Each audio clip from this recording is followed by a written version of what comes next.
Hey, this is Mariela from The Functional Company. So in this episode, I want to give an overview of what ketosis is. Ketosis is basically the fat burning state of the body. It's a place, remember that the cell either has the option of getting glucose and producing energy that way, or grabbing fat and producing energy that way. So when it uses fat to produce energy, it creates a byproduct called a ketone, and that is why it's called ketosis, the state of burning fat. So then that ketone will be in your blood circulating, and it could come out through your breath as well, or through your urine. And there are certain things that we want to look for in terms of subjective indicators and objective indicators, whether or not you're getting into a state of ketosis. And I'll go into those in a moment. So the thing that I want to right now discern or distinguish is that there's a difference between ketosis and ketoacidosis, because I see that there's some confusion here where sometimes people are like, oh no, ketosis is terrible, it's really dangerous, it's really bad for you. And it kind of gets mixed up with ketoacidosis, which is it's like a chronic state of like kidney breakdown, and it's a disease. And so this has to be handled by a doctor, and it's not the same thing as a natural state of burning fat to produce energy. So they're very different conditions or situations, and they should not be mixed up. So with ketosis, remember that this is an ideal state for the body for many reasons. And one of them, if you've gotten up to this point, is that you know that we really have to control blood sugar, and we really have to keep our insulin levels down and not be so glucose dependent. In order to do that, it's much better to actually access the fat and produce energy that way. So that's one big reason to do it. And so when you're doing this, it could either take you a few days to get into ketosis, or it could take you a few weeks. It depends on how your body responds and how quickly or slowly you make this transition. So you might bring down your carbohydrates gradually, and as you do that, you're bringing up your fat intake.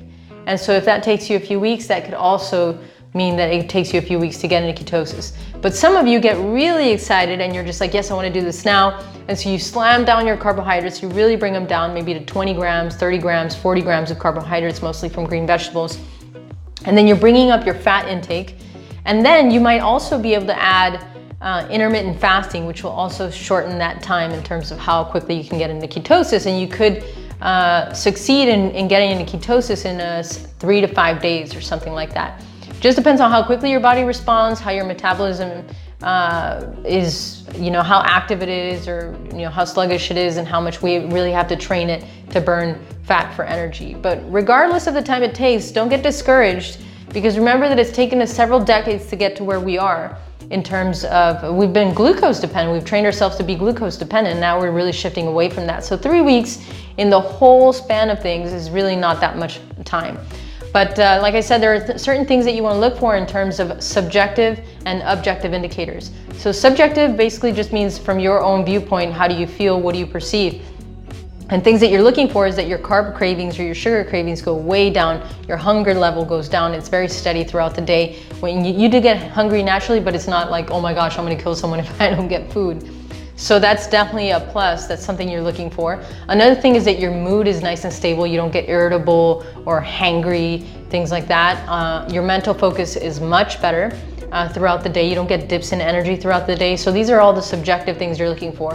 Objectively, there are two main things we're looking for. One is that you're either maintaining your ideal weight if you are already there, or if you're needing to lose weight, that you're actually what we're actually trying to do is lose fat, right? So you either have something that measures fat percentage, or you're seeing how your pants fit, or you could actually measure your waist, your arms, your legs, things like that, and see whether or not this area is shrinking. I recommend the best thing to do is to get something that actually measures your fat percentage, because we want to make sure that it's fat and not muscle that you're losing, right? The other thing that I recommend is because you could check, like I mentioned, I think I mentioned this, that you could check your ketones through your blood, your urine, or your breath. But the most accurate is going to be through your blood, and I recommend a meter that's called Keto Mojo.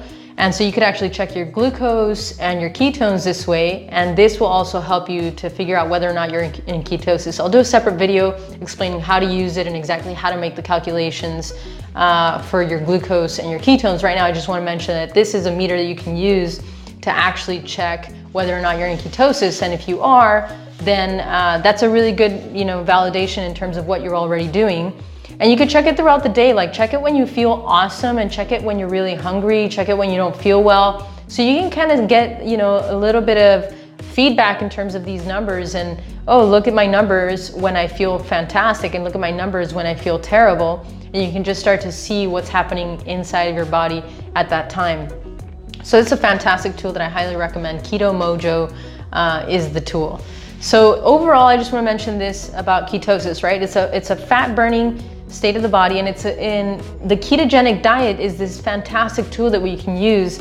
We can use it, and then we can get out of it. So we want to really teach our cells to be fat adapted, get into fat burning mode as quickly as possible.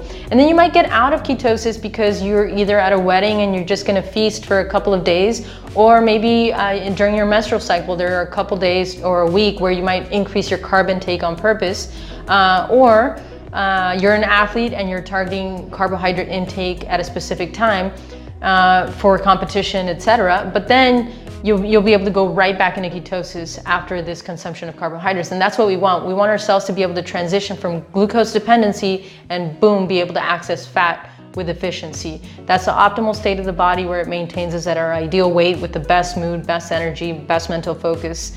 So overall, it's a fantastic thing to learn, and it's a tool that we can use, the ketogenic diet. And it's actually used for some diseases, like it's used for epilepsy, it's used for cancers. There's a foundation that's called the Charlie Foundation.